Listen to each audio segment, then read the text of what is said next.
Assalamualaikum warahmatullahi wabarakatuh. Kita ketemu ya di dalam mata kuliah yang berbeda.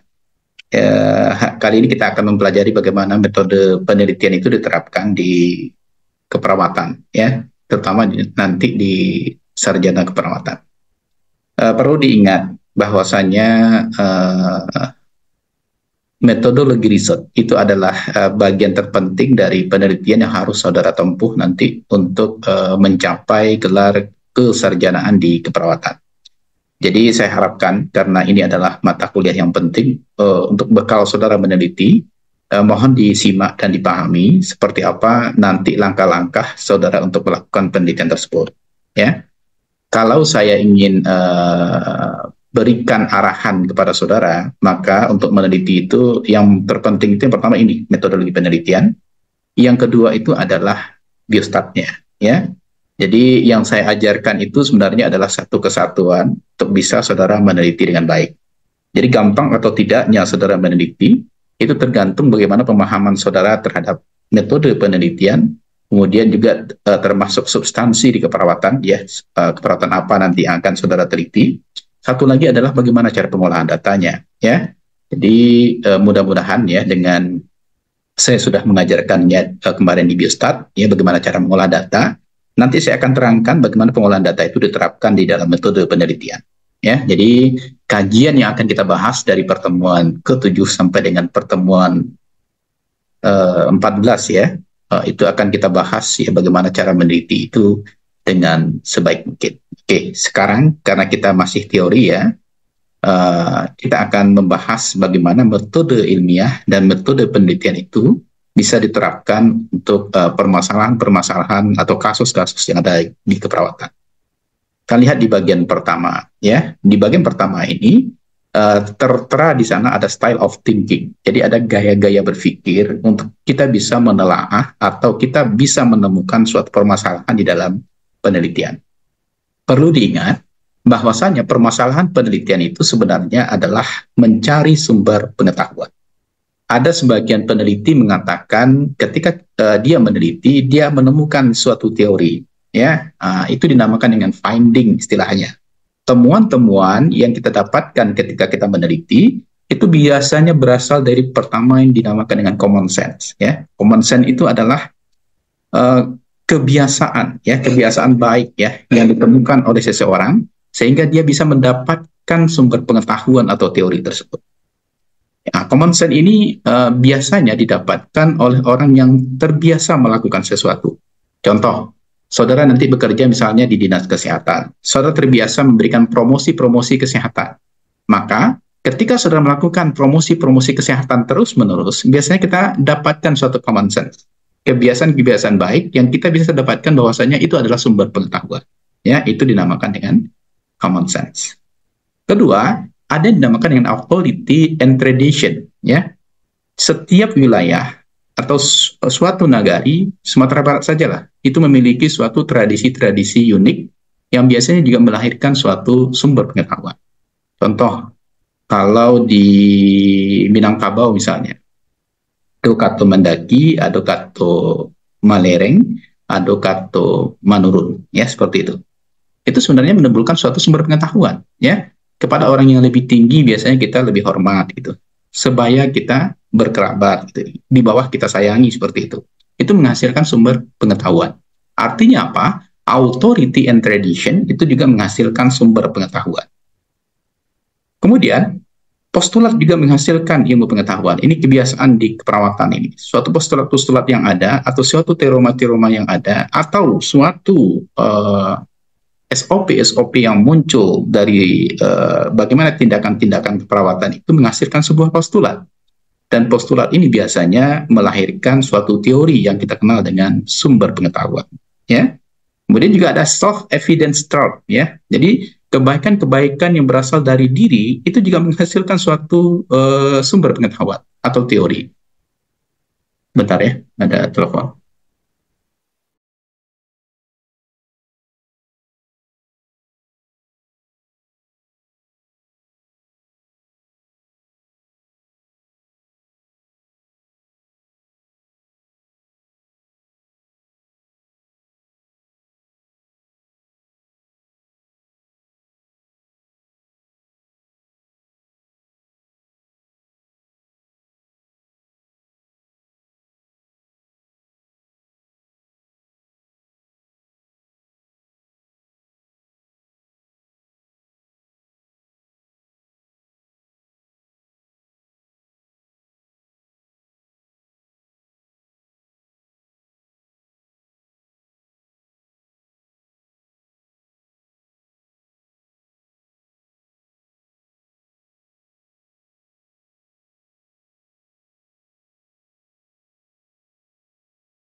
Maaf ya, ada sedikit gangguan ya. Tapi kalau gangguan dari orang yang diinginkan nelfon, nggak gangguan bagi saya ya. Mungkin bagi saudara gangguan ya.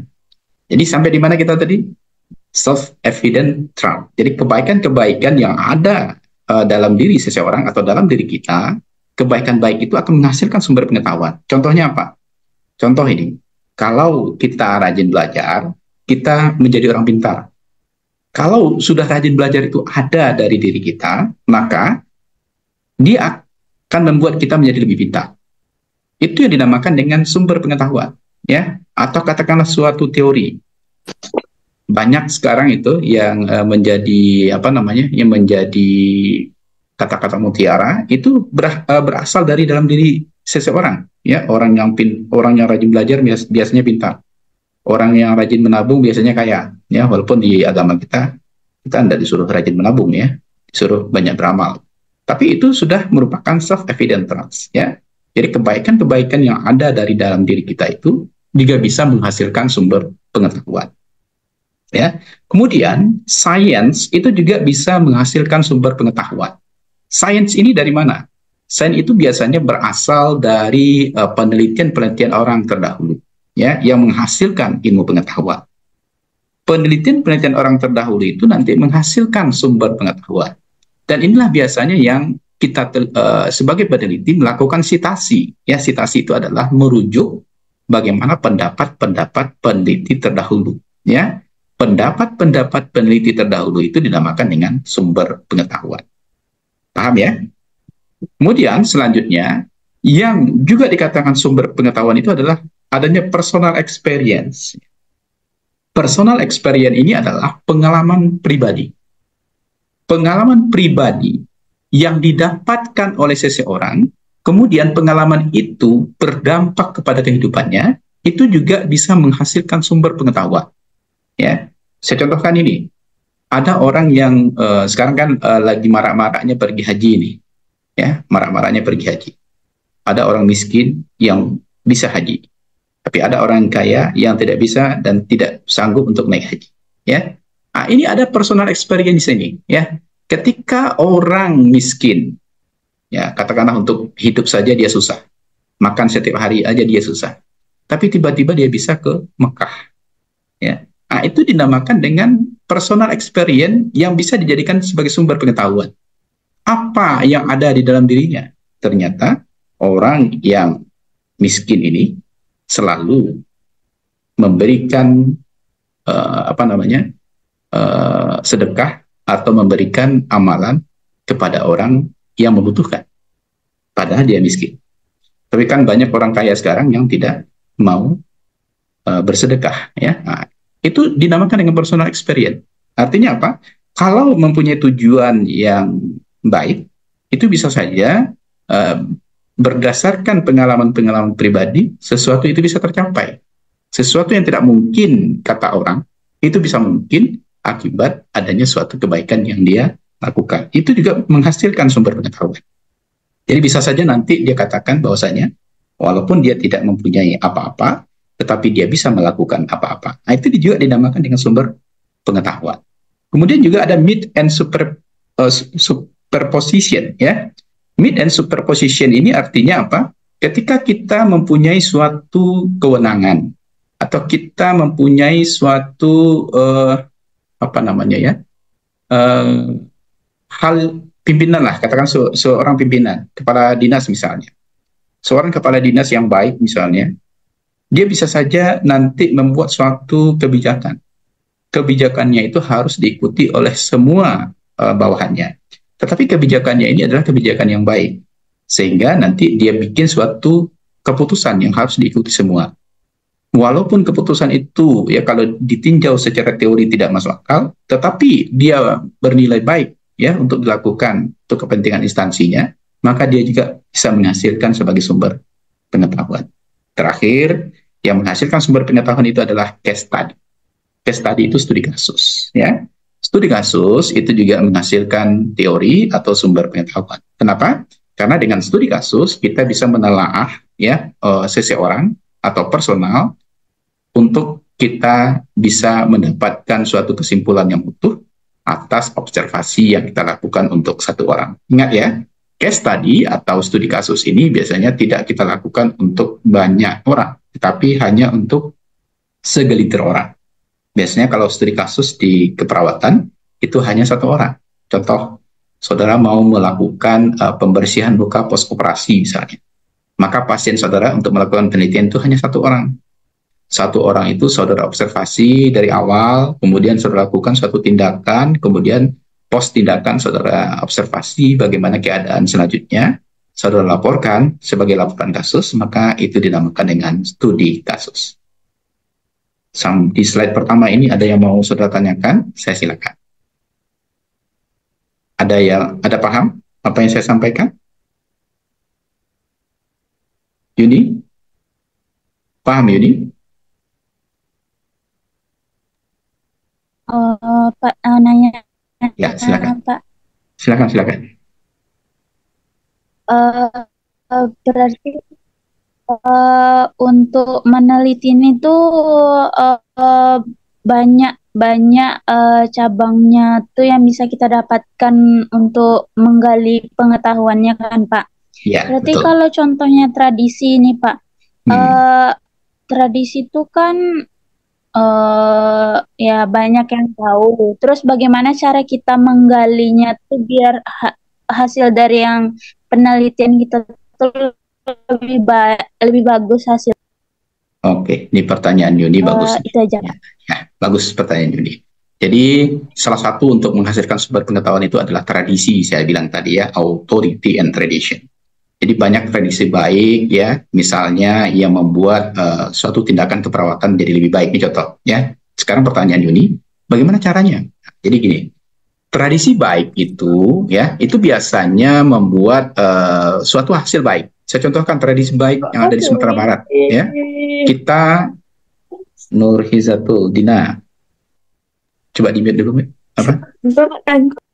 Oke, saya bisa ternyata. Oke.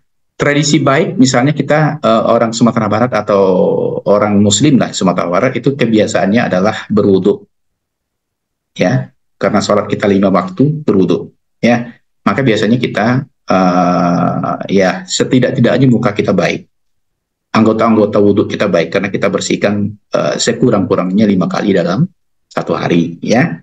Nah, maka tradisi baik ini itu bisa menghasilkan personal hygiene yang baik, ya. Bagaimana cara kita menilainya? Apakah tradisi ini benar-benar baik? Ya, ya jelas kita kalau kita di rumah sakit pun kita disuruh untuk cuci tangan 7 langkah, ya, di rumah sakit ini. Ya, sekarang kita sebagai Muslim, sebagai tradisi kita, ya walaupun itu ajaran agama, tapi sudah menjadi tradisi bagi kaum Muslim untuk selalu berwudu setidak-tidaknya sebelum sholat. Apalagi kalau orang yang senantiasa berwudu walaupun dia tidak ingin sholat, ya. Maka tentu personal hygiene-nya akan jauh lebih baik ketimbang orang yang tidak melakukan hal itu. Bagaimana cara kita menilainya? Jadi ada di dalam instrumen penelitian itu yang kita kenal dengan uji validitas. Ya, jadi nanti Yuni untuk melihat apakah tindakan atau tradisi itu baik, kita bisa melakukan uji validitas namanya. Uji validitas itu dimaksudkan untuk menilai apakah instrumen yang kita bikin, misalnya ini berwudu 5 kali dalam satu hari, apakah itu baik atau tidak? Kita bisa lemparkan kuesioner-kuesioner pertanyaan itu kepada selain responden kita. Nah, ingat ya, uji validitas itu dilakukan tidak kepada responden kita, tetapi selain responden kita. Saya contohkan ini, Yuni mau meneliti misalnya di SMA 1 Bukit Tinggi misalnya. Maka yang diuji validitasnya adalah di luar SMA 1, mungkin SMA 2, SMA 3 Bukit Tinggi, seperti itu. Jadi ingat ya, uji validitas tidak dilakukan kepada responden penelitian kita, tapi dilakukan kepada selain responden. Ya, ini jadi caranya adalah kita uji validitas. Setelah itu apa yang kita lakukan? Setelah kita melakukan uji validitas, kita harus lanjutkan dengan uji reliabilitas namanya. Kalau uji validitas itu dinamakan dengan uji kesahihan atau uji kebenaran, maka uji reliabilitas itu dinamakan dengan uji keterandalan. Artinya instrumen yang kita bikin itu sudah sahih dan juga sudah andal. Itu artinya instrumen yang kita sudah buat sudah teruji ya keakuratan datanya. Nah, jadi itu cara mengujinya, Yuni. Bisa dipahami? bisa Pak. Oke. Terima kasih Pak. Ya, sama-sama. Ada lagi yang mau bertanya? Saya silakan.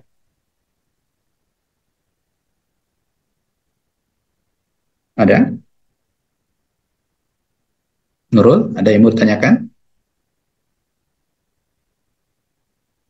Diana? Ada yang mau ditanyakan, Diana? Kita baru di slide pertama ini, ya. Zul, Zul, ada pertanyaan Zul? Paham, Pak. Oh, paham berarti ya? Indah. Alhamdulillah, kecapa kok indah lo kan. Ada pertanyaan indah. Paham indah. Pak ya. Tapi kalau insya Allah tuh alhamdulillah ya. Oke, kita coba lanjutkan ya. Karena sudah terwakili sebenarnya sama Uniper pertanyaan pertama. Kita lihat style of thinking. Nah, ini coba perhatikan. Ini dinamakan di dalam riset kuadran riset. Ya, kuadran riset itu ada kuadran 1, kuadran 2, kuadran 3, kuadran 4. Ya, di dalam kuadran 1 itu dinamakan dengan empirisme. Empirisme itu adalah lapangan. Ya, jadi pengalaman lapangan itu menjadi bagian dari style of thinking. Dari gaya berpikir kita itu dimulai dari lapangan dulu. Kenapa di dalam pembuatan latar belakang masalah itu kita selalu berkata fenomena? Nah, ini dia dasarnya.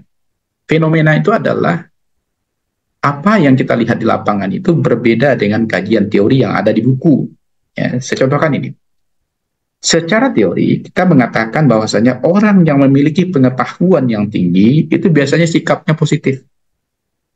Itu teori itu. Tetapi ternyata di lapangan tidak seperti itu. Orang yang berpengetahuan tinggi ternyata tidak mempunyai sikap positif. Sikapnya negatif misalnya. Itu dinamakan dengan fenomena. Jadi tolong diingat, ya. Fenomena itu muncul di dalam latar belakang masalah apabila kita melihat adanya kesenjangan antara teori dengan kenyataan yang ada di lapangan. Nah, ini dicatat Bapak ini. Ya.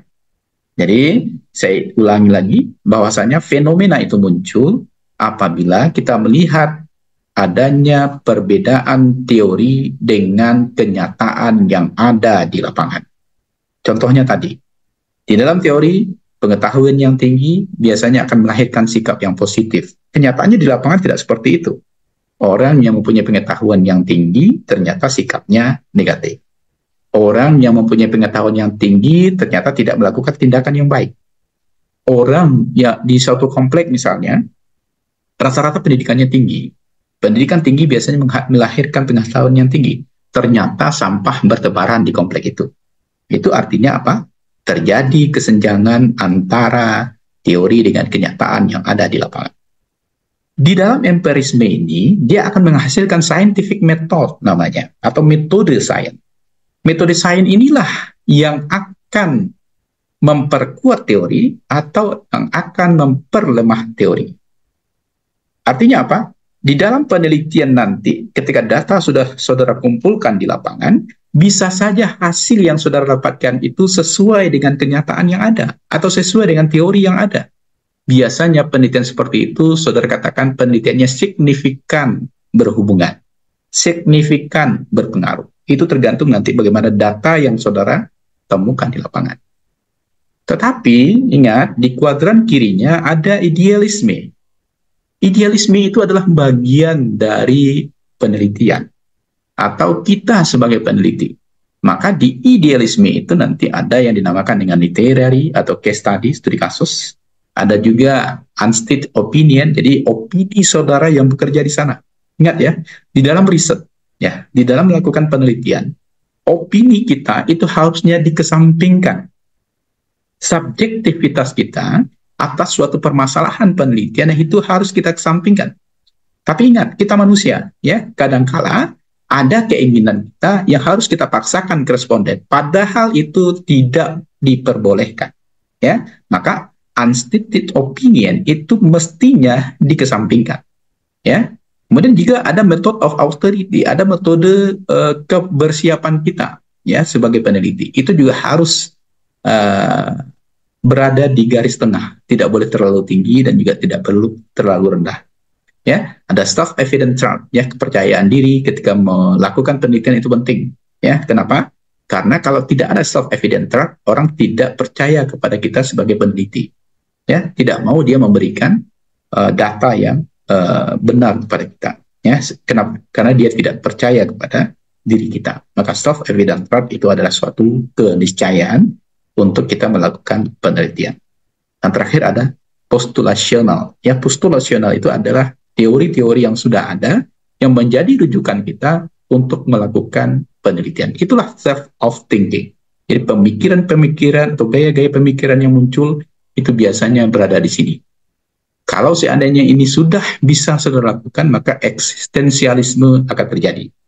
Eksistensi saudara meneliti itu akan mudah saudara lakukan, sehingga saudara lebih percaya dan menghasilkan kesimpulan-kesimpulan yang rasional. Kesimpulan yang rasional itu adalah kesimpulan yang masuk akal. Ketika misalnya saudara dapatkan data di lapangan, pendidikannya tinggi, pengetahuannya juga baik, maka itu dinamakan dengan rasionalnya memang seperti itu. Kenyataannya di lapangan memang seperti itu. Tetapi biasanya pendidikannya tinggi, pengetahuannya rendah, kemudian dia tidak melakukan tindakan yang baik, itu juga rasional. Kenapa? Karena memang kenyataannya seperti itu saudara dapatkan di lapangan. Itu yang dinamakan dengan rasionalisme, masuk akal. Bisa dipahami? Ini saudara harus pintar ini. Karena slide-slide saya ini memang mengajak saudara untuk berpikir. Bisa dipahami? Nur Hizatul Dina, di slide kedua ini apakah ada yang mau ditanyakan? Saya silakan. Tidak, Pak. Oke, tidak ya. Yang laki-laki siapa lagi selain itu? Prayoga. Prayoga. Ada yang mau Prayoga tanyakan? Insya Allah tidak ada, Pak. Paham berarti ya? Insya Allah paham, Pak, yang Bapak jelaskan. Kalau paham, saya lanjut ya. Oke, kita lihat sekarang bagaimana penjabarannya satu-satu. Bagaimana rasionalisme itu muncul, ya. Kemudian eksistensialisme itu ada, dan empirisme itu dijalankan, yang ada di dalam idealisme peneliti itu terjadi. Yang pertama kita lihat, apa itu empirisisme? Ya, empirisisme itu berasal dari empiris. Empiris itu adalah kenyataan di lapangan. Itu dia dihasilkan dari observasi dan proporsi berdasarkan pada pengalaman dengan menggunakan metode induktif. Ya, jadi kata kuncinya di sini ada observasi. Observasi itu adalah pengamatan. Ingat ya, ada perbedaan antara melihat dengan mengamati. Observasi itu mengamati. Kalau melihat, kita hanya melihat bagaimana orang jalan, misalnya. Ini Dinda misalnya. Dinda lihat di depan ada orang jalan. Dinda lihat, maka itu hanya melihat. Kalau mengamati, itu lebih dalam dibanding hanya melihat. Selain melihat, Dinda mungkin mencatat, rambutnya ikal, ya, matanya juling misalnya, ya. Ini kan pengamatan, itu dicatat, ya. Jadi melihat saja itu belum mengamati, tetapi mengamati pasti melihat. Jadi kalau mau kita bedakan antara observasi dengan melihat, maka observasi atau pengamatan di samping dia melihat, dia juga mencatat apa yang dia lihat. Mencatat itu tidak harus pakai pena, pakai buku ya, tetapi diingat di dalam otaknya itu juga mencatat. Ya, maka hasil observasi dia akan menghasilkan proporsi. Ya, proporsi itu adalah distribusi frekuensi yang sudah kita pelajari kemarin. Hasilnya juga akan menghasilkan proposisi. Ya, bagaimana jabaran-jabaran atas data yang kita temukan di lapangan. Ya, akhirnya untuk kita melakukan empirisisme ini, kita menggunakan metode induktif di dalam penelitian. Ya, ingat, di dalam penelitian itu ada dua metode yang kita gunakan. Ada metode induktif, ada metode deduktif. Di dalam metode induktif, itu biasanya kita mulai dulu dari mempreteli premis-premis minornya. Ya, premis-premis minornya, kemudian kita beralih ke premis-premis mayor. Ya, artinya premis-premis minor itu adalah bagian-bagian kecil dari pengamatan yang kita dapatkan. Saya contohkan ini. Tadi kita mengamati laki-laki, rambutnya ikal, matanya juling, kakinya pendek misalnya ya, kemudian tangannya pendek misalnya, tingginya hanya 145. Maka kesimpulan saudara itu adalah premis mayor. Saudara katakan laki-laki itu kate misalnya. Ya kayak ayam gitu ya. pendek. Ini kita tidak menginikan apa ya, postur tubuh ya, tapi begitulah cara kita melakukan pengamatan. Itu dinamakan dengan metode induktif. Paham ya? Jadi kita mulai dulu preteli dari premis-premis minor, kemudian kita akhiri dengan kesimpulannya dalam premis mayor. Itu dinamakan dengan empirisisme. Paham empirisisme? Dan dia dilakukan memprediksi informasi faktual diperoleh melalui observasi atau pengamatan. Paham? Dinda? Kalau tidak langsung bertanya ya. Dinda paham? Empirisisme paham? Paham, Pak.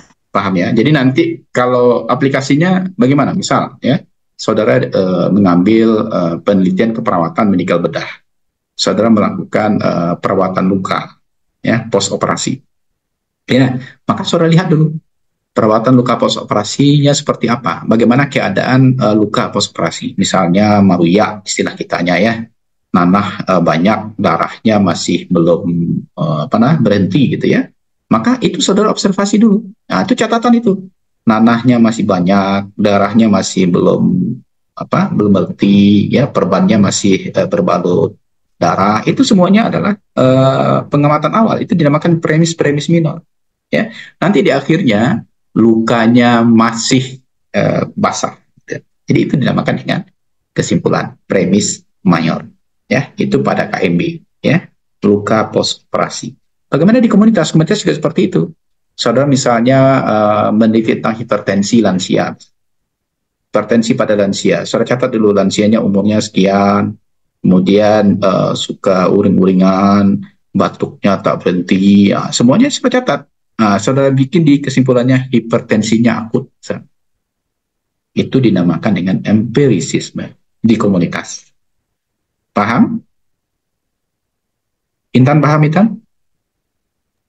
Paham, Pak. Oke. Ada pertanyaan? Tidak, Pak. Tidak. Ini asik ya ngajar saudara itu ya. Jadi ya pertanyaannya paham dan tidak ada. Jadi saya ngajar orang-orang pintar ya, Dinda ya. Alhamdulillah itu ya. Kemudian yang kedua itu rasionalisme ya. Tadi saya sudah sampaikan rasionalisme itu masuk akal ya. Rasionalisme itu adalah sumber utama pengetahuan. Dia adalah penalaran ya, reasoning and judgment ya. Jadi masuk akal itu yang pertama ada reasoning dulu ya. Dipikir dulu. Masuk akal enggak? Baru kita lakukan judgment. Ya, oh iya masuk akal. Ya, jadi judgment masuk akal itu muncul setelah dipikirkan. Ya, itu dinamakan dengan rasionalisme. Dan pengetahuan dideduksi dari kebenaran dan hukum alam. Jadi kalau saya bilang tadi di awal orang rajin belajar itu pintar, itu deduksi itu. Ya, dia sudah ada teori yang sudah muncul sebelumnya. Ya, karena apa? Hukum alam itu mengatur semesta secara logik. Orang yang pintar rajin belajar, orang pemalas bodoh, itu sudah teori itu. Atau orang yang suka berwudu mukanya bersih, ya itu teori itu. Ya, orang sudah melakukan ini jauh sebelumnya. Ya, jadi kalau saudara ingin wajahnya kinclong ya rajin aja wudu, gitu ya. Nah itu sudah ada teorinya, nggak bisa terbantahkan itu. Itu dinamakan dengan rasionalisme. Bisa dipahami? Prayoga? Bisa, Pak. Ya, Terbukti itu, Pak. terbukti. Ya, nah itu terbukti ya. Oke, kita lihat sekarang beberapa contoh gaya berpikir atau method of knowing ya. Metode-metode dalam menggali ilmu pengetahuan itu seperti apa? Yang pertama ini ada unstated opinion. Jadi ada opini-opini yang muncul di tengah masyarakat yang kadang-kala tidak rasional, tidak masuk akal. Maka itu masuk kepada intuition atau a priori method. Metodenya yang ya, tapi sebagian orang mempercayai ya. Ini contoh.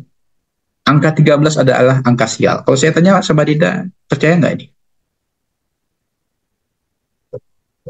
Dinda, angka 13 angka sial. Dinda yang nggak percaya. Coba tanya ke orang Cina. Bahkan orang-orang Cina kaya yang punya hotel itu selalu meniadakan angka 13 di liftnya itu. Ya, satu lagi angka 4 ya.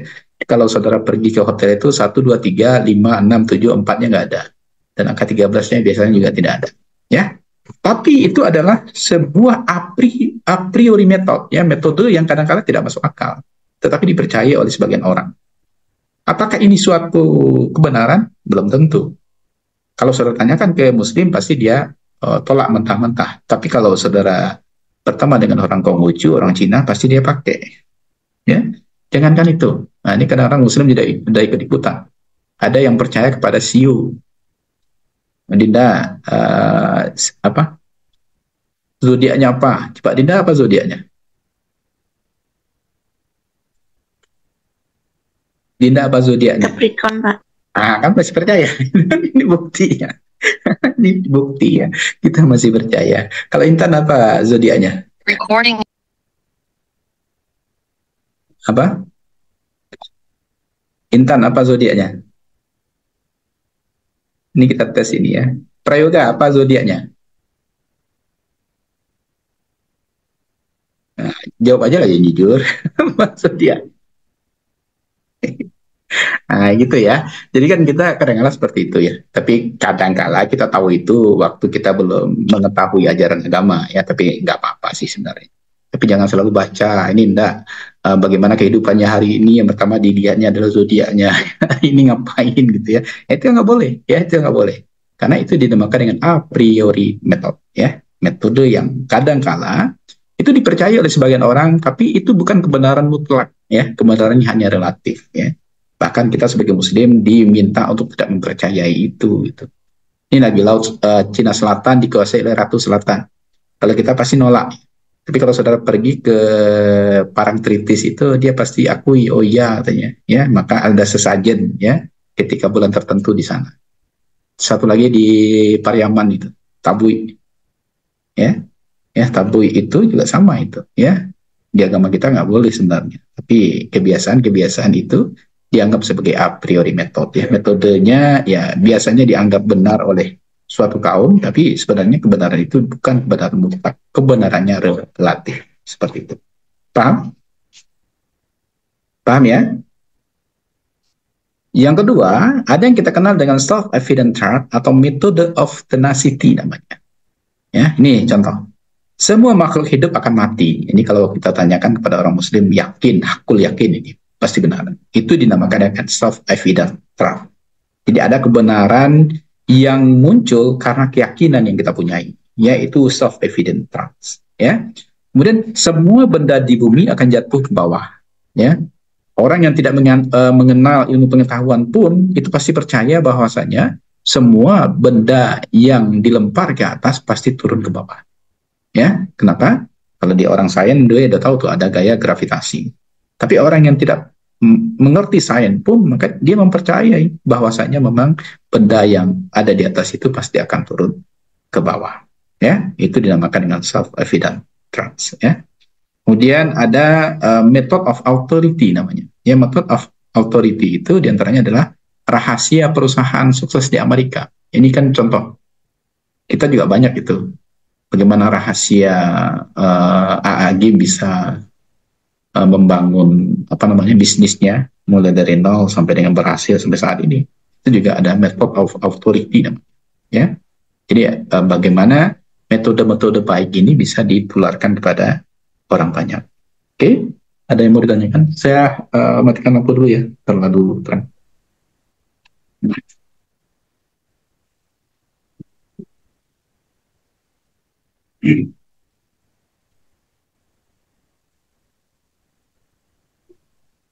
Ini yang saya contohkan juga ilmu itu ya. Tadi waktu agak gelap saya hidupkan lampu, ya. Tapi ketika matahari sudah masuk ke ruangan ini, saya matikan lampu. Itu dinamakan dengan self-evident truth namanya, ya. Metodenya itu sudah teruji kebenarannya ketika terlalu terang. Kalau kita ambil foto itu pasti tampilannya menjadi lebih memutih ya. Nah, makanya saya matikan lampu. Ketika saya matikan lampu, maka gambar saya kembali seperti tadi ya. Nah, itu dinamakan dengan self-evident truth ya. Jadi kebenaran itu adalah kebenaran yang sudah nyata adanya ya. Sama dengan semua makhluk hidup itu akan mati. Ya, ketika saya matikan lampu maka wajah saya kembali bagus lagi, ya, walaupun nggak perlu bagus juga sebenarnya, karena saya akan hanya mengajar. Tapi itu penting, ya, itu yang dinamakan dengan self-evident trust. Oke ya, paham? Paham Dinda? Saya coba yang lain. Yesa, paham Yesa? Yasa Dila? Paham Yesa? Paham Yesa, cepatnya mengecek yang lain. Nurizati Akbar. Terdengar suara saya, Nuri? Ya, panggilannya Akbar ya? Dengar, Pak. Oke. Paham?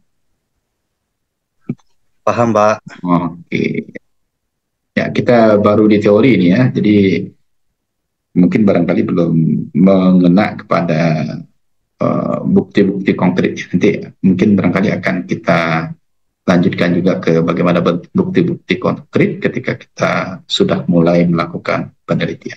Oke, saya lanjutkan dulu.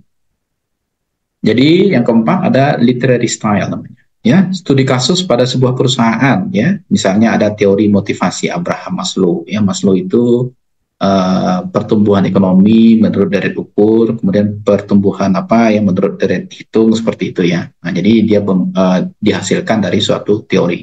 Saudara juga bisa nanti misalnya mengukur kecemasan itu menggunakan HARS ya.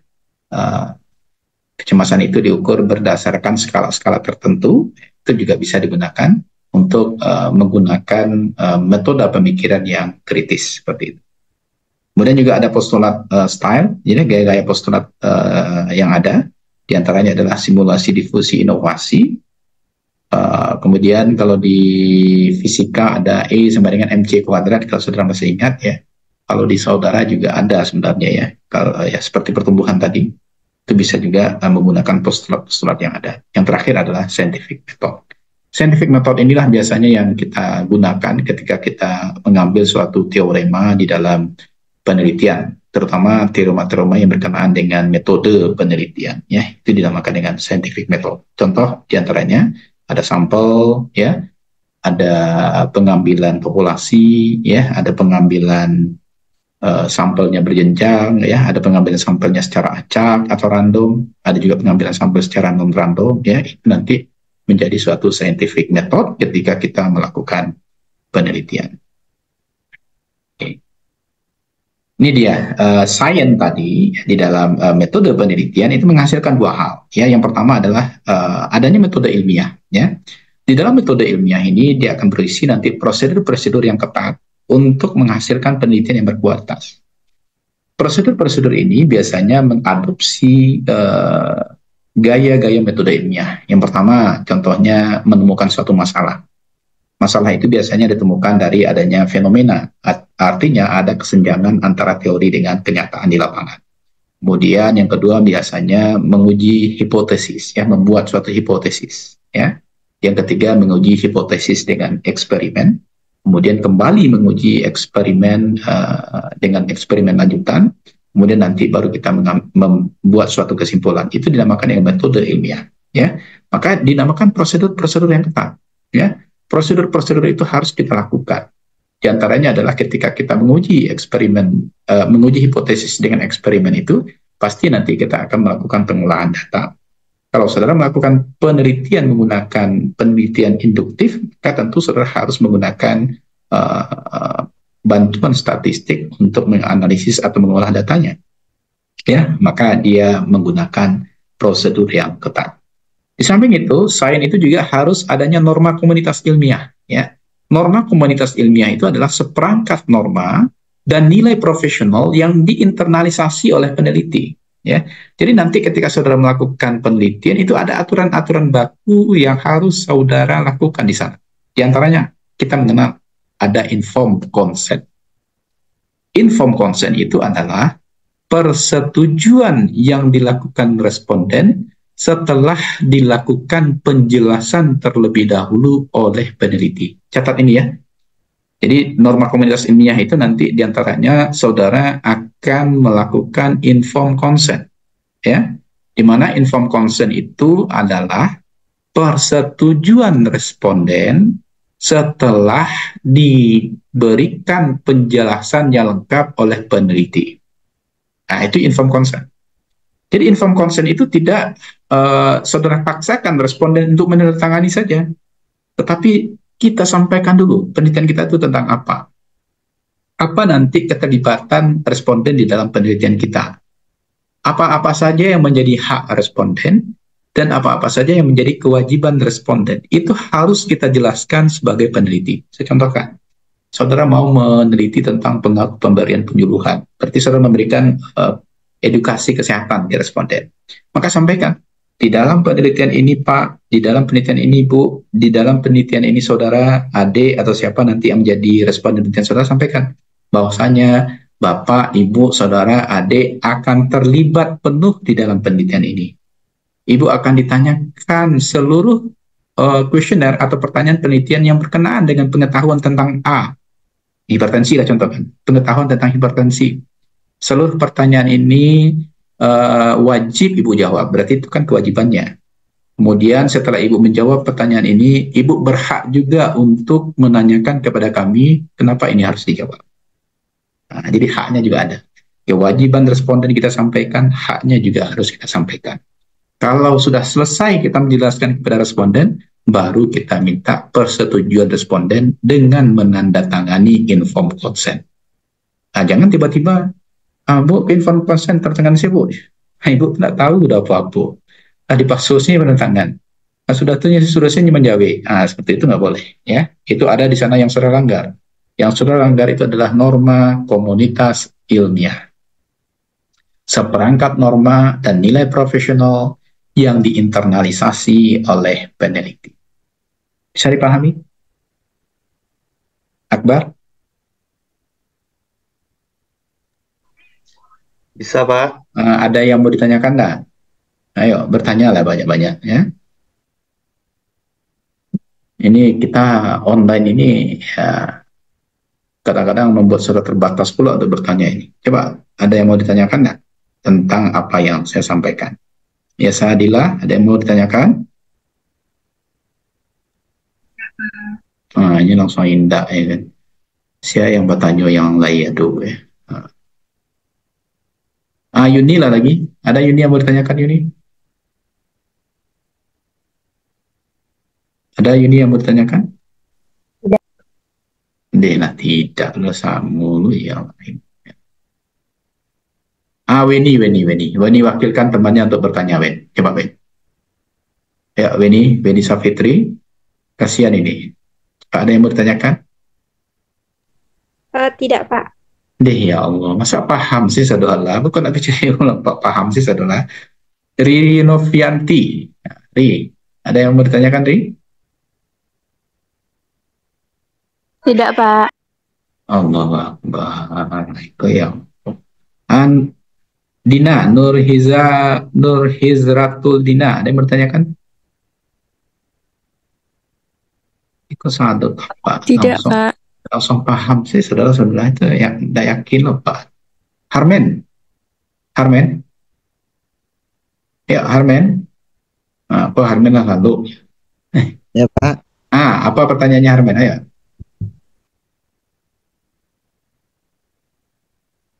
Ya, silakan Harmen. Saya dengarkan ya, Harmen mau bertanya ini. Silakan Harmen. Harmen. Kok hilang nih? Ya, Pak. Ya, apa yang mau ditanyakan?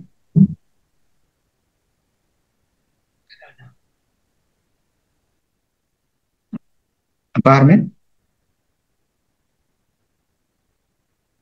Bapak nunggu nih, apa yang mau ditanyakan?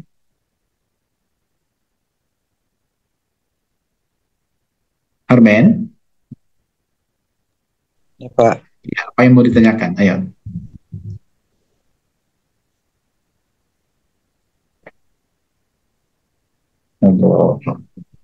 Kayaknya saudara punya konsep nih ya. Pertanyaan terbaik itu adalah tidak bertanya, ya. Dan tidak menarik, padahal medlit ini harusnya menarik tuh saudara ya, karena ini adalah pekerjaan saudara nanti setelah ya harusnya di dalam semester ini sudah mulai ya, sudah mulai untuk membahas proposal penelitian ya. Mungkin barangkali setelah saya sampaikan saudara bisa bertanya. Kita lihat ya, apa itu science ya? Science itu adalah pengetahuan atau body of knowledge ya, yang terklasifikasi dan tersistematisasi. Ya, keperawatan itu masuk ke bagian science sesungguhnya. Ya, kenapa dia menghasilkan pengetahuan yang terklasifikasi? Ya, terklasifikasi itu artinya terjenjang. Ya, saudara saja kuliah dari semester 1 sampai dengan semester sekarang itu ada mata kuliah prasyarat namanya. So, tidak akan bisa mengambil mata kuliah A kalau mata kuliah B belum diselesaikan. Seperti itu. Itu dinamakan dengan dia terklasifikasi dan tersistematisasi. Ya, tersistematisasi ini artinya adalah kuliah itu berjenjang.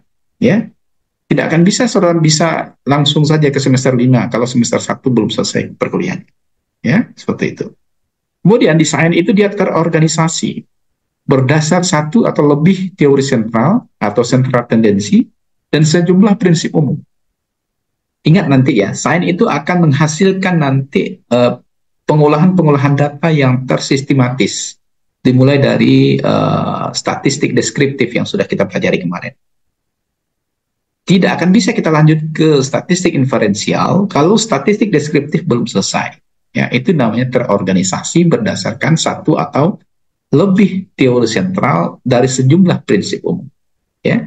Kemudian biasanya dia diekspresikan secara kuantitatif. Ya, makanya ketika kita membahas sains itu, maka kita akan menggunakan kajian-kajian statistik untuk bisa memahami bagaimana sains itu bisa diaplikasikan. Ya, diaplikasikan. Yang keempat, pengetahuan yang memungkinkan untuk memprediksi dan dalam beberapa situasi untuk mengendalikan kejadian di masa datang. Ingat ya, di dalam kita melakukan pengolahan data, kita nanti biasanya akan bisa memprediksi bagaimana keadaan yang sama akan terjadi di masa yang akan datang. Di dalam statistik kita mengenal istilahnya ada OR ya, odds ratio. Odds ratio itu artinya adalah kita memprediksi bagaimana keadaan yang sama akan terjadi di masa yang akan datang. Misalnya 1 tahun yang akan datang, 2 tahun yang akan datang, 3 tahun yang akan datang. Itu kita bisa memprediksi dengan adanya sains ini. Bisa dipahami? Bisa dipahami? Riri, bisa dipahami? Bisa ya, Ria? Oke, ya. Kalau bisa, kita lanjutkan. Ya. Sekarang metode ilmiah. Ya, apa itu metode ilmiah? Di dalam metode ilmiah itu, dia adalah penilaian terhadap pengetahuan yang relevan. Ya. Dan dia merupakan pembentukan konsep dan spesifikasi hipotesis. Ya. Jadi, ingat ya, yang pertama itu pengetahuannya harus cocok. Kalau saudara mengkaji hipertensi, maka pengetahuan yang harus saudara kembangkan itu adalah segala sesuatu tentang hipertensi. Apa saja yang ada di sana? Etiologi hipertensi. Ya. Kemudian, apa lagi selain etiologi? Bagaimana tanda dan gejala, ya, bagaimana cara penanganan kalau terjadi hipertensi, bagaimana klasifikasi hipertensi, ada level-levelnya itu, ya, hipertensi rendah, sedang atau akut seperti itu. Kemudian ada pembentukan konsep dan spesifikasi hipotesis. Dugaan-dugaan yang kita lakukan itu harus terdiri dari hipotesis alternatif dan ada hipotesis nol. Ya, jadi ingat nanti, dugaan-dugaan yang kita lakukan itu ada hipotesis nol dan ada hipotesis alternatif. Ya, ada H0 dan ada H1 istilahnya. Ya, ketika kita memprediksi atau menduga bahwasanya ini ada hubungan antara A dan B, maka lawannya itu adalah tidak ada hubungan antara A dan B. Itu dinamakan dengan spesifikasi hipotesis. Ya. Selanjutnya di dalam metode ilmiah baru kita lakukan pengumpulan data.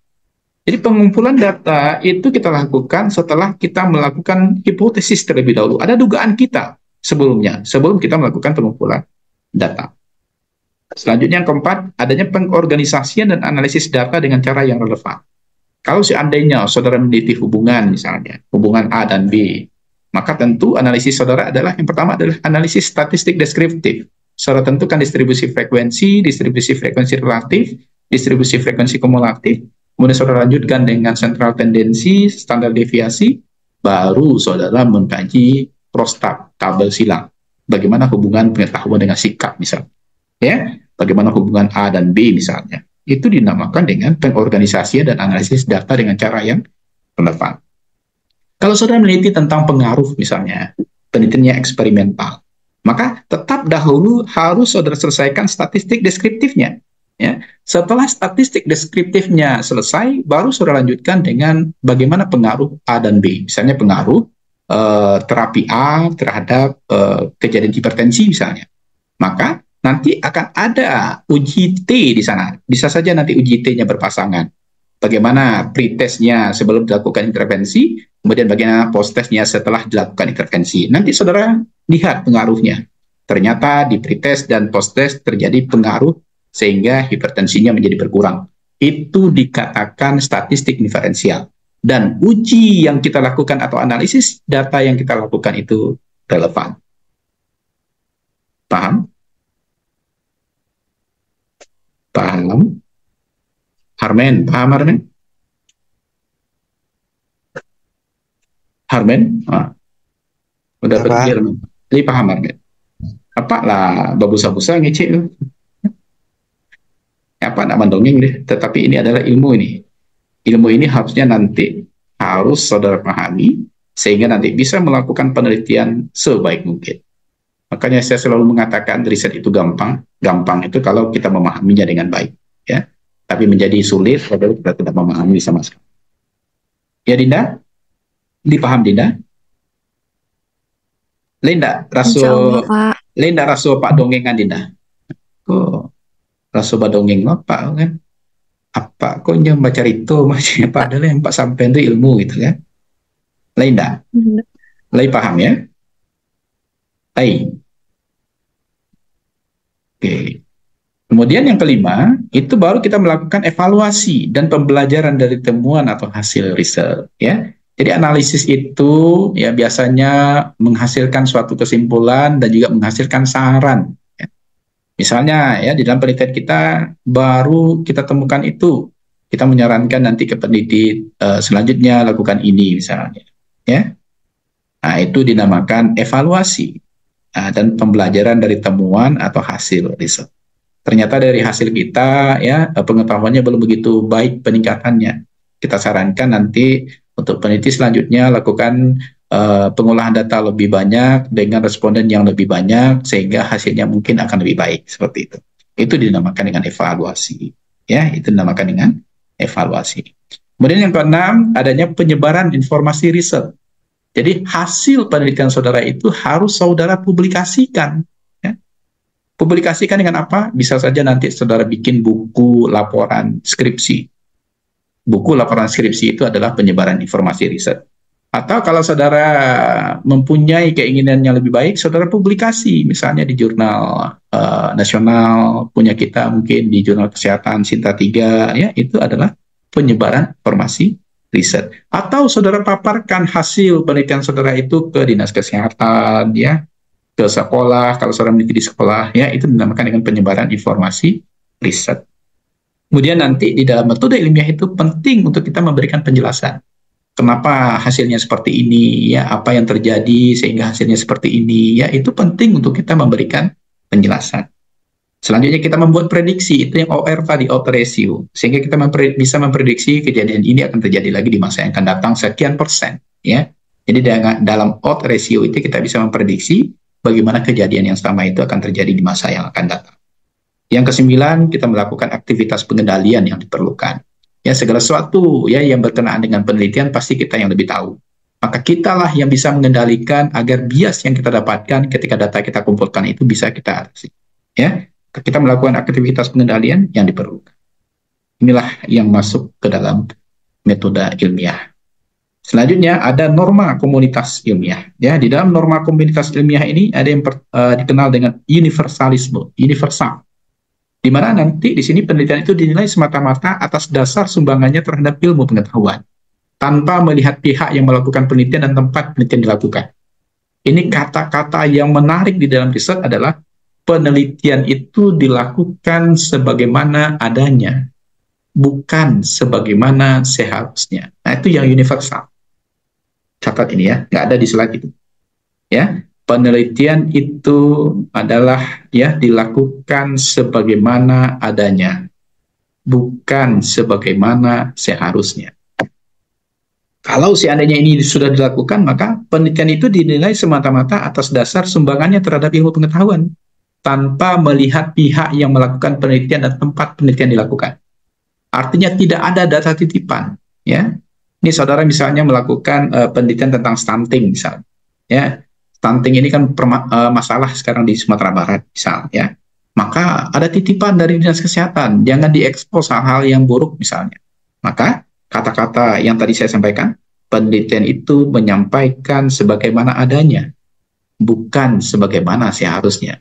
Sebagaimana adanya, kalau memang ternyata data stunting itu tinggi di tempat saya melakukan penelitian, maka itu harus dilaporkan.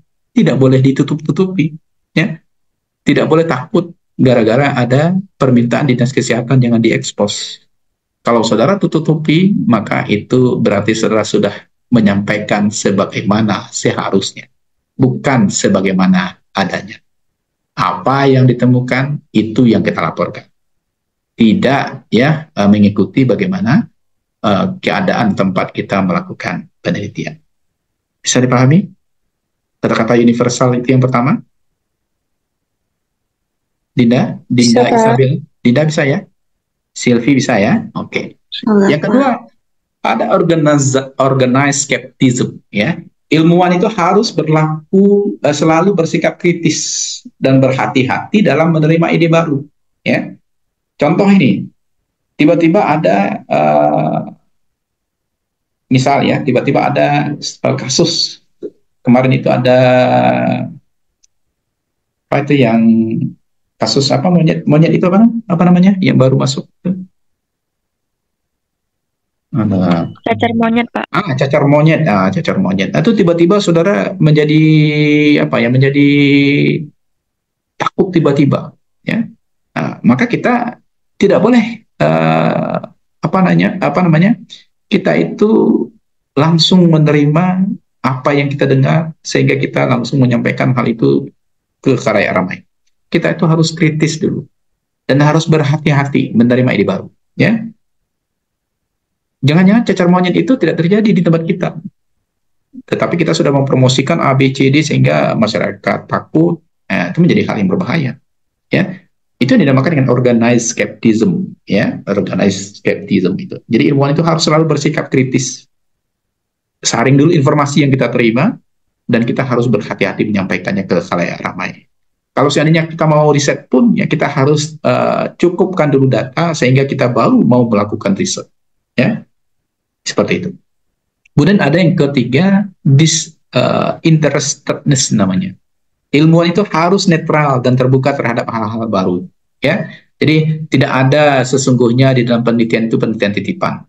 Ya, tidak ada suatu penelitian itu melanggengkan program sesuatu. Ya, nah itu tidak boleh.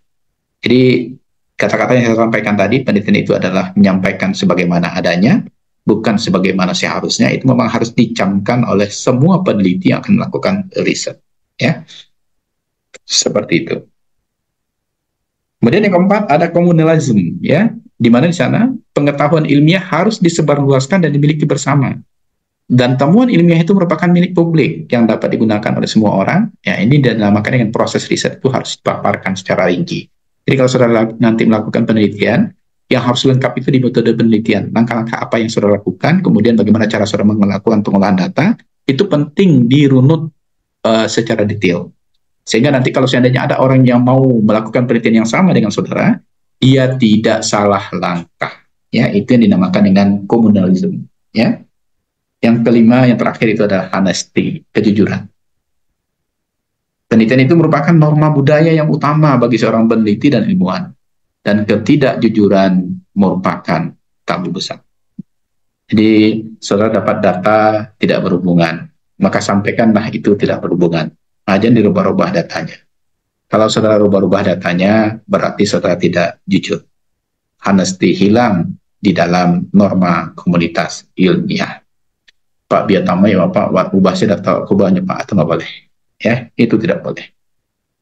Kalau di data yang kita dapatkan di lapangan itu dia tidak berhubungan atau dia tidak berpengaruh, ya sampaikan itu. Nanti saudara tinggal menjelaskan kenapa dia tidak berpengaruh, kenapa dia tidak berhubungan. Ya, hanya itu saja. Jadi sekali lagi saya ingatkan, di dalam penelitian itu adalah kita menyampaikan sebagaimana adanya, bukan sebagaimana seharusnya. Sampai di sini ada yang mau saudara tanyakan? Saya silakan.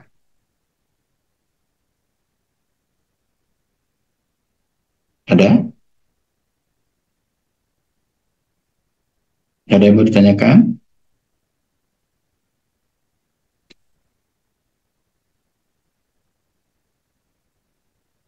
Halo? Masih ada semuanya di sini? Masih, Pak. Ada yang mau ditanyakan?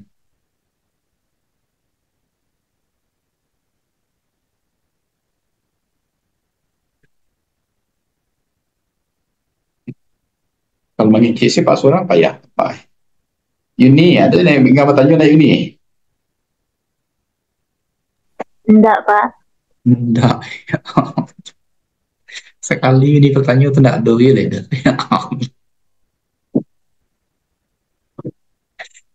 Allah Akbar, ya Allah. Suci lah, suci. Suci bertanya Suci. Suci Ananda Putri.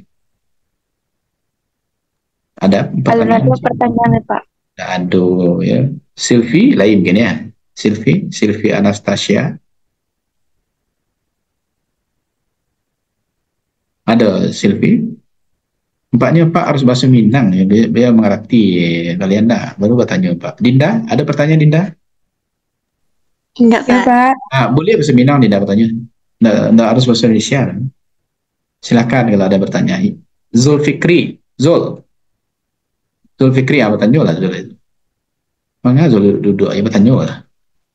Ada yang mau ditanyakan Zul?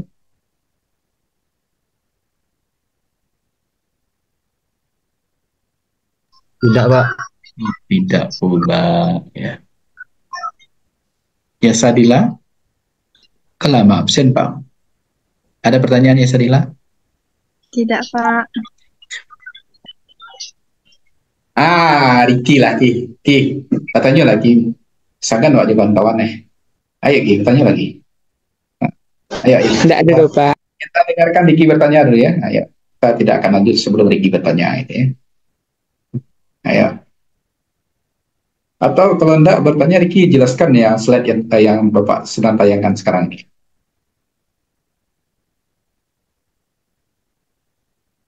Allahu Akbar.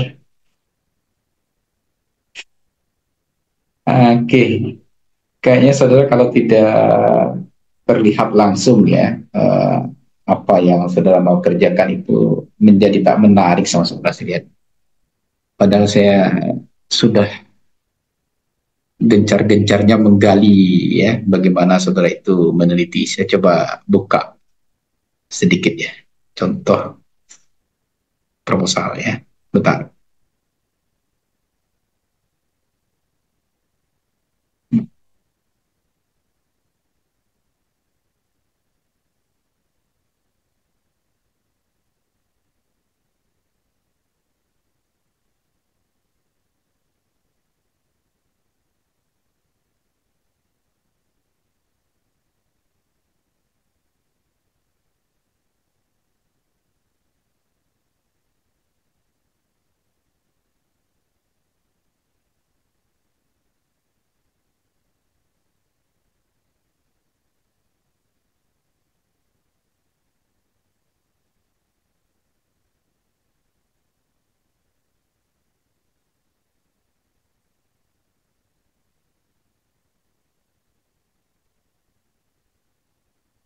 Oke.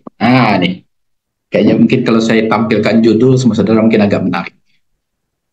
Ya, saya sekarang menampilkan judul ini. Terlihat nggak sama saudara? Ki, ini nampak Ki? Saya gunakan Nampak, Pak. saya gunakan dua bahasa aja ya, bahasa Indonesia satu bahasa Minang satu karena ada sebagian saudara yang tidak paham dengan bahasa Indonesia kayaknya ini ya. Oke, coba perhatikan judul ini. Oke, sudah terlihat? Sudah bisa dibaca? Yesa, Coba dibaca judulnya Yesa. Yesa cara jalan Pak. Kakak masa ya, Sa? Kuliah juga jalan-jalan. Ya sadilah. Jalan-jalan dia, Sa, ya, Sa. Kama ke kuliah, astagfirullahaladzim. Alas tampilnya di langitnya, ya Allah. Ya sadilah, tahan lah sebentar. Coba baca. Coba, ya saya baca apa tuh? Jalan dia, Sa. Paham, Pak. Apa yang paham? Kau Pak suruh nyoba baca paham je kecilnya. Siapa bertanya paham ke anak dulu kan? Sembarang Jawa awak suruh nyoba baca paham kecilnya. Apa lo jawaban? Biasa coba baca je apa? Paham Pak cie. Sembarang Jawa ya. Coba dibaca biasa. Pengaruh pemberian penyuluhan tentang hipertensi B menggunakan lembar Apa? balik metode. Lelok, ulang lihat. Membaca salah, ulang. Ini membaca sambil jalan tu ya salahnya. Ya, lelok bacanya. Pengaruh pemberian penyuluhan tentang hipertensi menggunakan lembar balik model bagaimana mengentai hipertensi terhadap pengetahuan ibu kandung. Ulang, salah. Ini tuh tak tuh tandonya bahasanya tidak duduk, itu salam tagak membaca kan. Coba baca lelok. Kalau salah ulang lihat. Membaca sih salah. Mengentai, mah ada mengentai. Ulang lihat. Ulang balik. Pengaruh pemberian penyuluhan tentang hipertensi B Ulang balik. Tidak ada hipertensi situ dulu. Sembarang sih membaca ini tidak pandai Indonesia Pak. Astagfirullahaladzim, membaca sih salah. Baru cara kami penelitian situ. Anak sakit kepala situ kan. Nah, negeri gawi dari situ dari tadi ya. Biasa, baca lelok duduk batanang. Jangan membaca sih salah. Tunggu Pak, sedang di bawah Pak, mau di atas dulu Pak. Otak sih ini Om. Yang meninggal aja ya, senang kuliahnya jalan-jalan. Cik nak nampak depannya jalan dari atasnya ke bawah jalan-jalan ya. Astagfirullahaladzim. Aku kawan Zul aja nang apa aja online tuh. Padahal nyulai di bukinya. Bisa sih kuliah di gedung B kalau bisa di gedung A ya. Kalau kalian kan hori je kan online hori je padahal lawak nggak bisa penelitian bisa. Baca elok salah Pak Tekek kalau lai dari Jawa. Ya.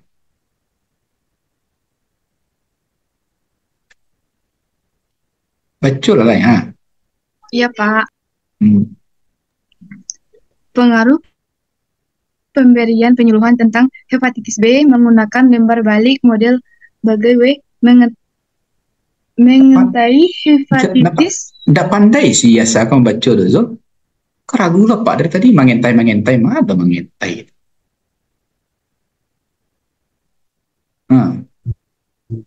Ulang lihat. Kalau salah kok sampai selesai mendengar Yasa membaca kok salah panjang. Ya, ulang lagi. Pengaruh pemberian penyuluhan tentang hepatitis B menggunakan lembar balik model bagaimana mengentai. Ya Allah, di mana beraja SD kayak ya Allah. Baca saya nak lulus ya Tuhan. Allahu Akbar, ya sabar. Mbak lo kapak tanya aja dulu bisa tu. Coba sekali kalau salah wayu lo. Pak Cabi jazah SD ni. Ya.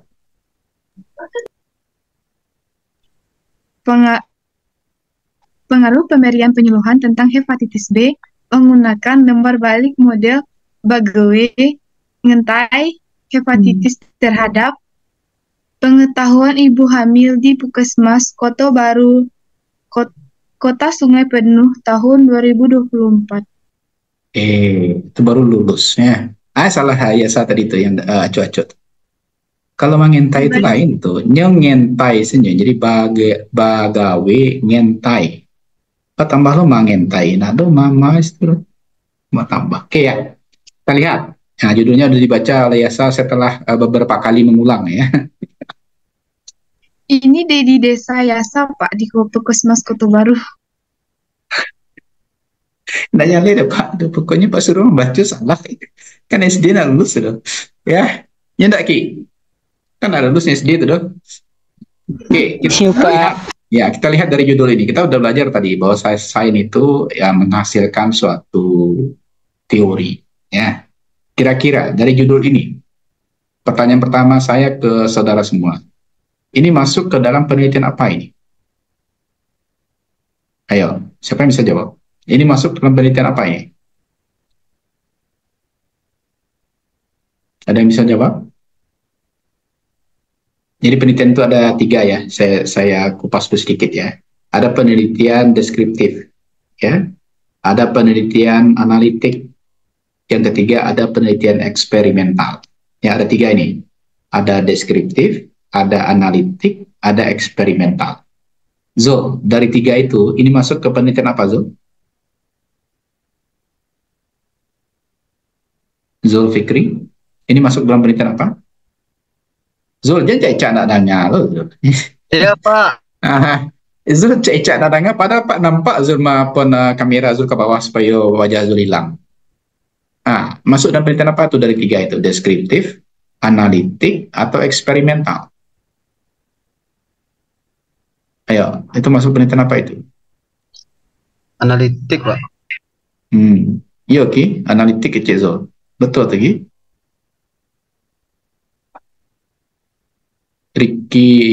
Rizky Ananda, betul enggak kece si Zul tadi? Ya sadilahnya nilai-nilai. Betul hande mande, ya nak main validitas rasional gitu. Septia. Pak. Septia Dwizara. Ini masuk ke dalam penelitian apa nih, Septia Dwizara? Septia. Masuk dalam penelitian apa? Tidak bisa juga. Jadi itu Septia harus dijawab. Ini masuk ke penelitian deskriptif, analitik, atau eksperimental? Deskriptif, Pak. Ondeh mande deskriptif ya. Oke lah, kita terima, kita tampung dulu jawabannya ya. Walaupun jawaban si aneh apapun kita tampung. Nurizati Akbar. Nurizati Akbar. Oke, ini Analitik, masuk Pak. analitik. Intan jangan Pak, kalau Pak Tanju jadi hilang Pak. Masuk penelitian apa Intan? Analitik, Pak. Deskriptif, Pak. Intan deskriptif, Nurzati Akbar analitik. Diana? Diana Julita. Analitik. Analitik. Nur Laila? Nur Laila? Deskriptif. Oh, deskriptif. Elvi Nabila? Elvi Nabila? Fitri? Jangan tutik lo mau mulik itu apa? Elvi Nabila? Nggak terangkan cerita apa dah? Elvi Nabila?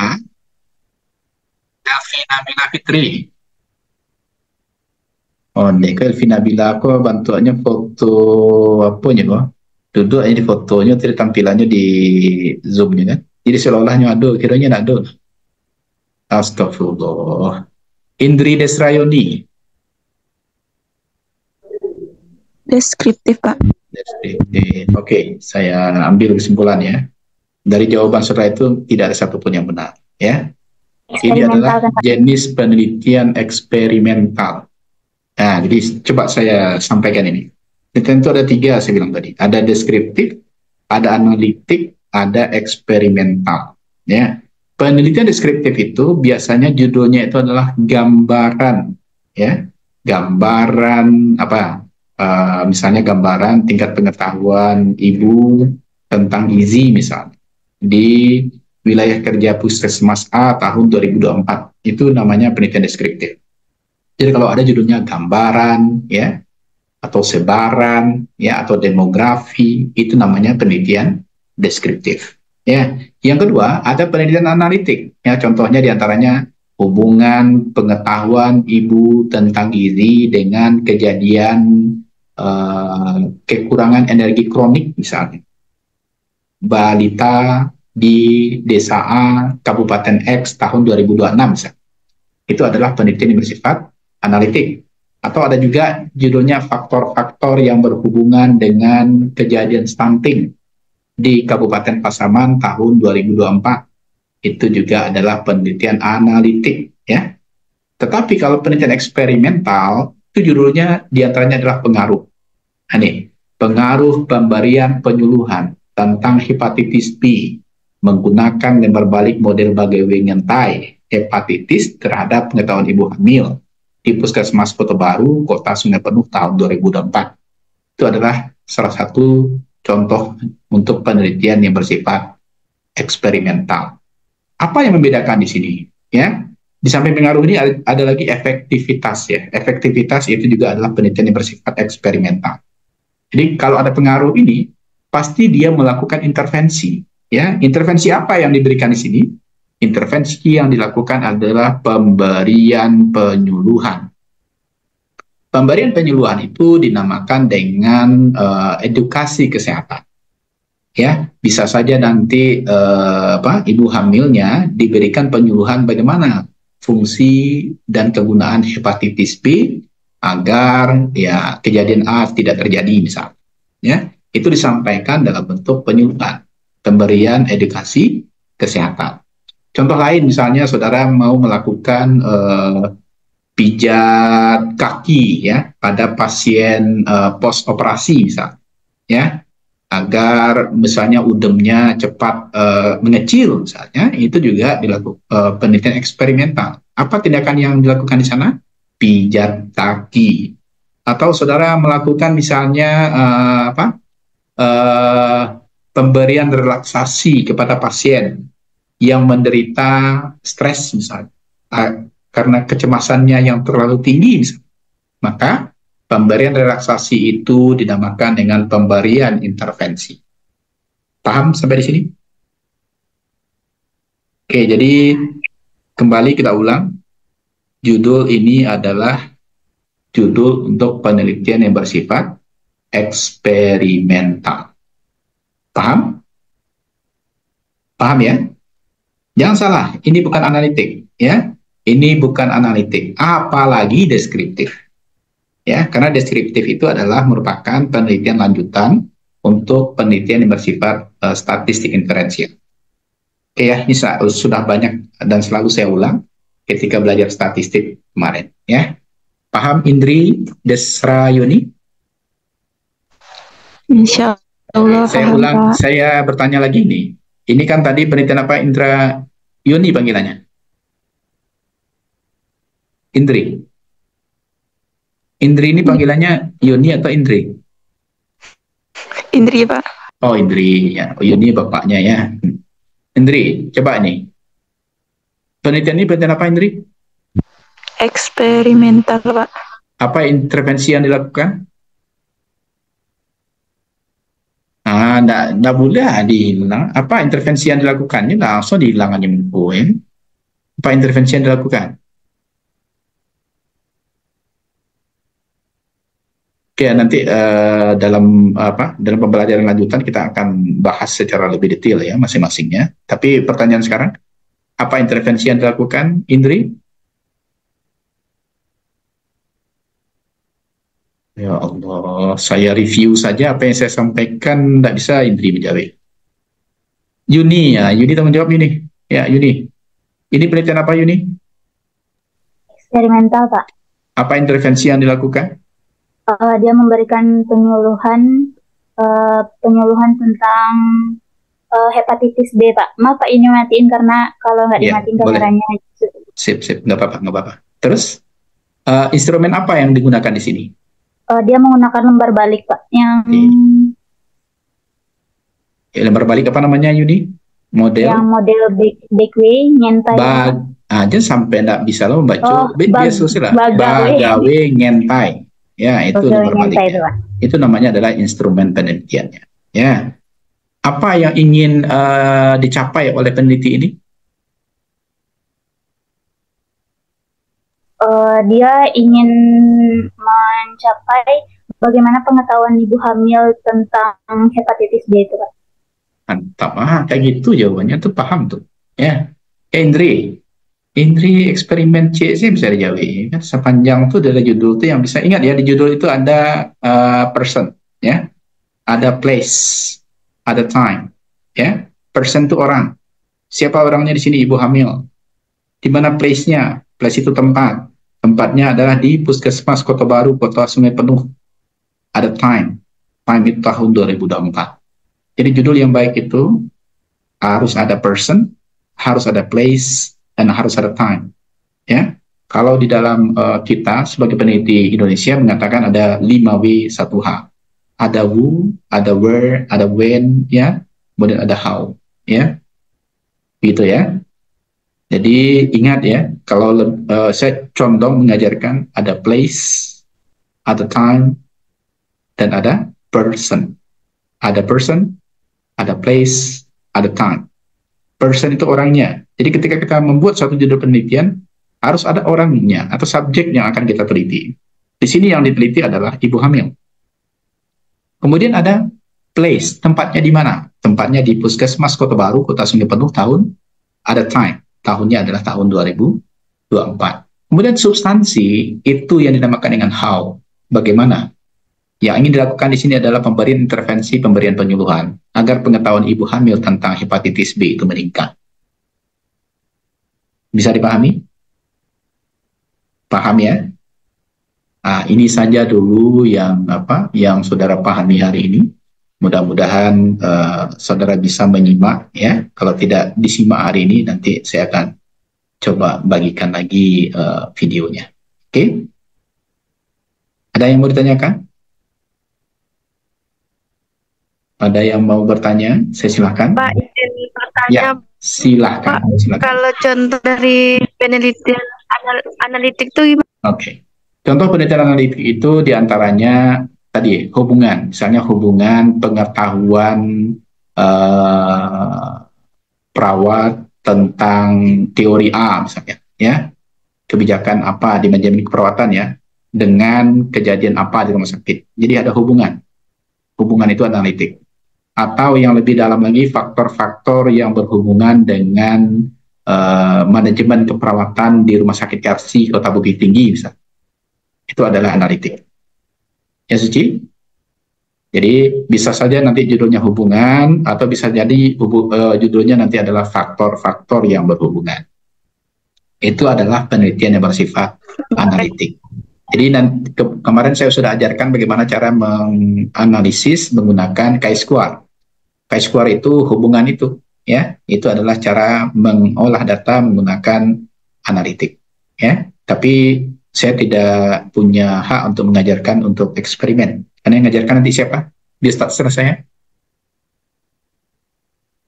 Siapa yang ngajar biostat setelah saya kemarin? Pak Asrul, Pak. Ya, berarti Pak Ul ya. Pak Ul nanti yang ngajar, ya. Paham ya? Ada lagi yang mau bertanya? Ada lagi yang mau bertanya? Saya silakan. Ya, sebelum kita tutup. Ya, silakan. Ada Sil? Nurul. Kalau Silvi dulu, ya, silakan. Ya, silakan Silvi. Ya, efektivitas sama perbedaan itu termasuk penelitian. Oke. Efektivitas itu adalah penelitian yang bersifat eksperimental. Catat ya. Efektivitas itu kata lain dari pengaruh. Tapi efektivitas ini nanti kita akan membedakan dua bagian. Misalnya ada kelompok eksperimen dan ada kelompok kontrol. Jadi ada dua kelompok yang kita bandingkan. Sehingga nanti kita bisa mengatakan mana yang lebih efektif, kelompok A atau kelompok B. Ya, itu dinamakan dengan penelitian eksperimental. Kalau perbandingan itu masuk ke dalam penelitian yang bersifat analitik. Ya, jadi perbandingan metode keperawatan A dengan keperawatan B misalnya, itu kita menggunakan uji compare namanya, compare 2 min, ya, compare 2 uji rata-rata yang bersifat independen, dua-duanya independen, ya, misalnya metode A di keperawatan, kemudian ada metode B di keperawatan, kita bandingkan, maka itu masuk ke dalam penelitian yang bersifat analitik, ya Sylvia, jadi itu bedanya. Ya, jadi kalau perbandingan dia masuk ke dalam penelitian yang bersifat analitik, tetapi kalau efektivitas dia masuk ke dalam penelitian yang bersifat eksperimental.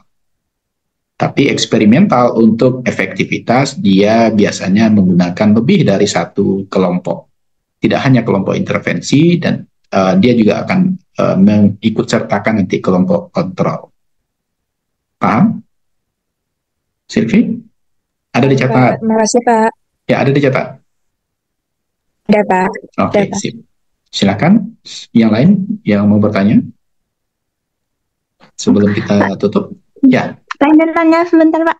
iya Misalnya, boleh. Banyak-banyak, jangan sebentar, lama-lama boleh, ya. Ya, misalnya ada judulnya kayak gini, Pak. Analisis hubungan adverse childhood trauma experience pada mahasiswa di keperawatan di Universitas Prima Nusantara Bukit Tinggi tahun 2022 sampai 2021 sampai 24. Itu termasuk penelitian tunggu. Tahunnya kok aneh? Tahunnya 2001 sampai 2021 sampai 2024, Pak. Datanya itu ada sama Intan. Enggak, rencana mau ngambil penelitiannya itu yang Intan sendiri sebagai anunya, Pak, sampelnya Iya. gitu, Pak. Oh, Gitu. belum boleh Intan melakukan penelitian. Tetapi itu masuk ke dalam penelitian analitik ya Intan ya. Itu masuk ke dalam penelitian analitik. Cuman ada syarat sebenarnya untuk melakukan riset. Apalagi penelitian kalau kita mengkaji kita sendiri ya. Syaratnya belum terpenuhi. Apalagi nanti di penelitian keperawatan itu, di keperawatan itu sebenarnya kita punya kompetensi keahlian ya. Ada kakak di sana. Kita di keperawatan itu masuk ke keperawatan neurologi ya. Jadi menyentuh-nyentuh KMB harusnya kebanyakan judul saudara itu. Ya makanya saya tadi kan mencontohkan yang masuk KMB di antara hipertensi ya. Kemudian juga nanti luka post operasi. Ya kenapa saya contohkan itu? Karena saudara itu nanti kiblatnya di keperawatan neurologi ya. Jadi KMB-KMB-nya ada gitu. Misalnya pasca stroke kayak gitu ya. Misalnya pemberian intervensi pijat kaki untuk pasien pasca stroke itu masuk ke keperawatan neurologi. Jadi ingat ya, pikirkan semua kajian-kajian yang masuk ke KMB sebaiknya ya, terutama di keperawatan neurologi ya. Intan itu tadi masuk ke analitik ya Intan ya. Ya, Tapi Pak. janganlah Intan meneliti itu nanti pasti nggak disetujui sama pembimbingnya nanti ya. Iya, Pak. Makasih, Ya. Pak. Ya sama-sama. Ada lagi yang lain? Nur Izratul Dina, ada pertanyaan Din? Nggak mau senyum-senyum saja Din, batanya lah. Apa pertanyaannya? Oh tidak, jadi memang pertanyaan terbaik itu adalah tidak bertanya gitu ya. Judul Dina pengaruh juga, Pak. Apa? Coba. Sampaikan aja judul kita itu, orang tidak akan ambil gitu. Ya, coba apa judul Dina itu? Apa? Pengaruh terapi isometric hand grip, exercise, dan relaksasi nafas dalam terhadap tekanan darah penderita hipertensi, menyambui isi berkelentong pentong, ya itu masuk ke penelitian keperawatan neurologi, itu masuk itu. Nah, itu bungkus itu ya, mulai pikirkan nanti kita akan melihat bagaimana latar belakangnya ya, itu masuk ya, itu masuk. Yuni udah punya Yun ada punya Yuni topiknya? Hah? Belum. Siapa yang sudah juga atau ngacung-ngacung yang udah punya topik, ini sebelum kita selesai mata kuliah ini sudah punya topik ya. Baru satu Dina yang udah disebut tadi, udah bagus itu. Ada lagi yang lain? Seorang dari 30 berapa? Pak. Ya. Pak. Ya. Intan kemarin tuh udah ada tanya Ibu Lila, katanya itu judul penelitian Intan tuh masuk ke kata Ibu tuh Pak. Ke keperawatan jiwa maksudnya Pak. Ya itu makanya, tapi jangan diri sendiri. Itu yang jadi masalahnya. Intan kan bukan judulnya, saya bilang. Jangan Intan jadikan Intan sebagai responden. Itu nggak boleh, ya. Karena Intan baru. Nanti dicari Pak. Nah ya, itu yang saya bilang tadi, bukan judul Intan, ya. Ingat ya, ketika S1 itu kita baru ke finding ya, temuan. Ya temuan itu sedapat mungkin kita mendapatkan data primer. Data primernya siapa? Tentu responden. Masa respondennya kita sendiri? Ya, Intan. Bukan judul Intan yang Bapak bilang nggak cocok ya, Ya, Pak. tetapi Intan meneliti diri sendiri, itu yang nggak boleh. Oke? Ya, Nah, Pak. berarti Intan udah punya tuh, ngacung nggak? Baru 2 dari 30 berapa ini? Ini bahaya ini. 2 dari 30 berapa kita? 36. 36. 34 lagi ngapain aja ini? Dinda. Nggak ada Pak, makan ini aja nanya, lah. Pak. Ya, silakan yuk. Cuma ada judulnya tuh, Pak. Apa? Pak, judul ini kan pengaruh pemberian tepit waterspong dan antipiretik pada anak prasekolah yang mengalami hipertermia dengan demam tipoid, Pak. Boleh. Menurut Bapak gimana? Boleh. Itu boleh. Itu masuk ke KMB ya. Boleh. Demamnya demam tipoid lagi kan? Itu boleh. Yang penting Yuni harus tahu nanti case-nya, kasusnya itu harus banyak. Jadi tentukan tempat risetnya nanti, place-nya itu yang memang memiliki kasus itu banyak ya. Satu lagi demam tipoid Udah, ini Pak. kan Ini lihat di mana? di wilayah rumah sakit Lubuk Basung tuh banyak kejadian demam tipoid, Pak. Mantap Yuni itu. Jadi gitu ya. Jadi kita ketika melihat tema itu, lihat kasus itu berada di mana. Kalau demam tipoid ingat ya, itu juga menyebabkan kematian. Jadi parah itu. Jadi bisa kita angkat untuk melakukan riset di keperawatan neurologi ya. Bisa. Ini bungkus itu ya. Sudah 4 ini. 3 ya? 3 baru ya. Dina, Yuni, sama Intan. Ada lagi yang lain? Akbar. Yang laki-laki itu harus capek ya dulu, Pak. Dia capek, selesai Dinda capek. udah tuh, Pak. Dinda, nado nih ngecer. Lu hancak lu. Aduh lu orangnya bian hawa. Ini malunya hadu mengecek Pak, ini. sadu lah itu judul. Udah ada judulnya semua, tapi enggak mau ngomong. Ada pula judul itu dirahasia-rahasiakan ya. Petang tuh ada juga. Apa judul Dinda? Apa? Takut dia orang dia ada. Iya. Nggak usah takut dia orang tuh aduh dipikiran itu mah. Dan kan judul Dinda masalahnya itu tidak selesai dia. Apa judul Dinda?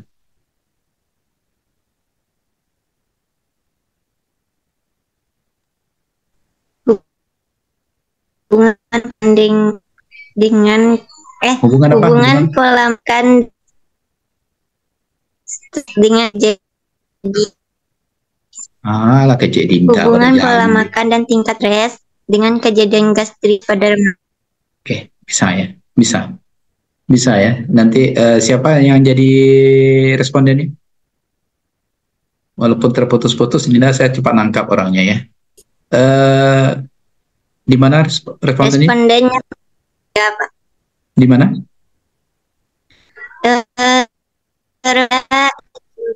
Lubuk Basung.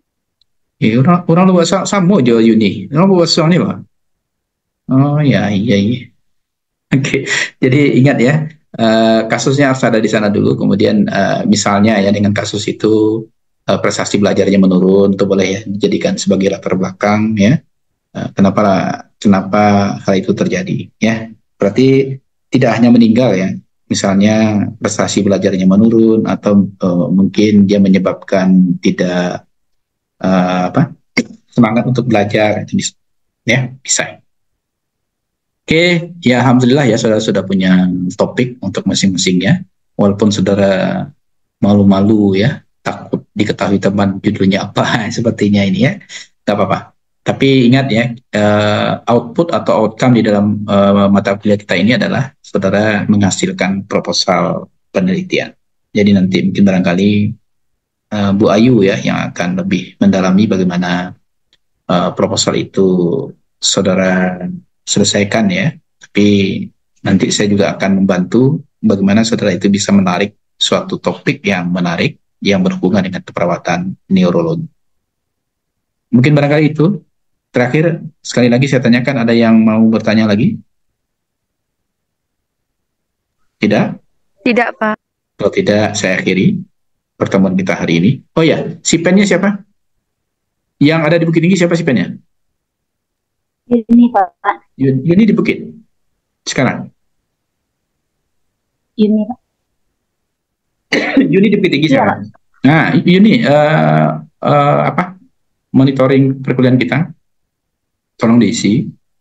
Kemudian serahkan saya ya. Saya kadang-kadang ada di kampus A, ada di kampus B, sekarang di kampus B ini. Ya. Jadi kalau seandainya mau minta tanda tangan saya nanti dengan isi batas perkuliahan, silakan ya.